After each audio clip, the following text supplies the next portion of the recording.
unnecessary vlog. Since Halloween time is approaching, I figured it's time for me to tell you my spooky ghost story. For the love of baby Jesus, please subscribe to my channel. It was a dark and stormy night.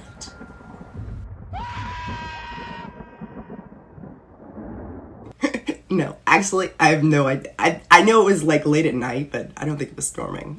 At least I'm pretty sure it wasn't. If you haven't noticed already, I'm obviously a cat pumpkin, a cat jack-o'-lantern, you know. So this really happened. Now, was it a ghost? Was it just something weird that happened? You know, who knows? But this literally happened to me. And I have to really dig down in my memory because it's been over 15, probably 20 years ago. Like, it's been a long time ago. So I'm really trying to dig back to get all of the memory of it so that I can tell you this without stuttering and stammering like I usually do. Okay, so I know it was late at night. This was before cell phones, okay? This was back when people had answering machines and they had a house phone.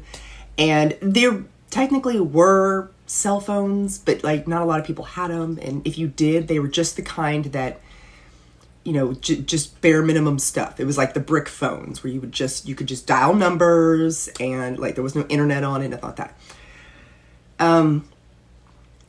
Me and my husband, we hadn't been married long. Were we even married? I don't even remember. We were coming back from something and there was an answer, or there was the thing was, the light was flashing on the answer machine. And so we checked it. And it was just a bunch of like soft, it wasn't loud. It was just some soft static for about 20, 30 seconds. And then in the static, we could hear somebody whispering very, very clearly two words, help me. It was help me. Like just in the static. And then the static went on for another, a few seconds or so, and then it ended.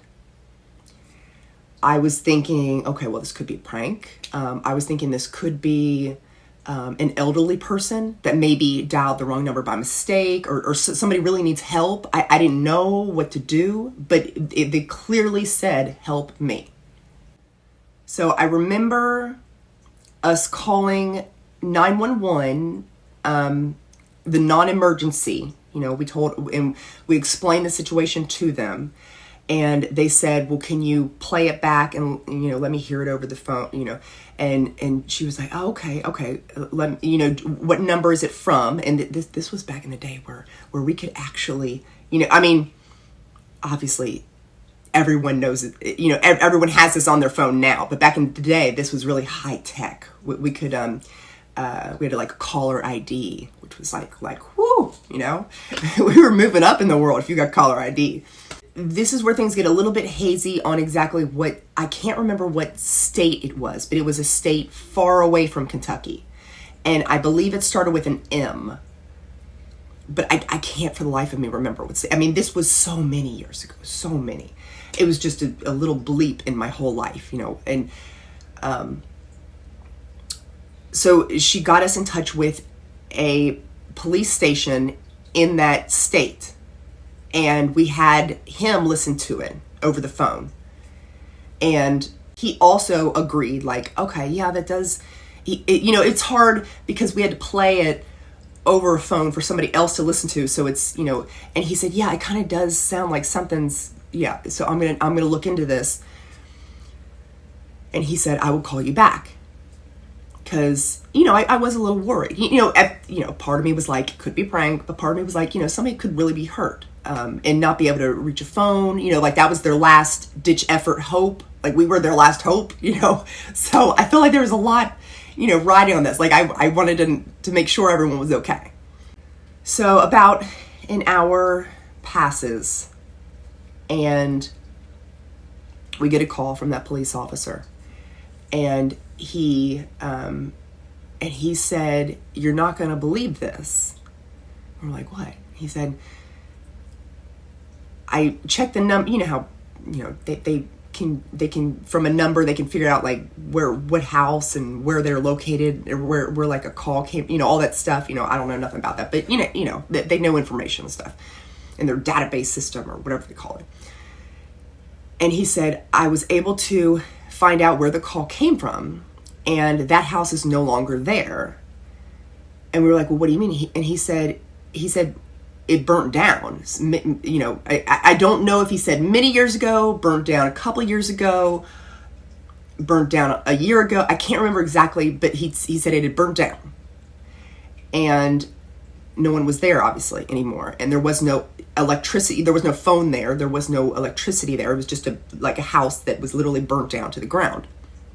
But like even the police officer was kind of in shock over it, because he was like, the call definitely came from that, from that burnt down house, but how, And I remember he had said he wasn't sure, he didn't know any information about that particular neighborhood or anything about that particular house, and he didn't know if anyone had gotten hurt in that house or not, when it got burnt down, anything like that. So we don't know any of that information.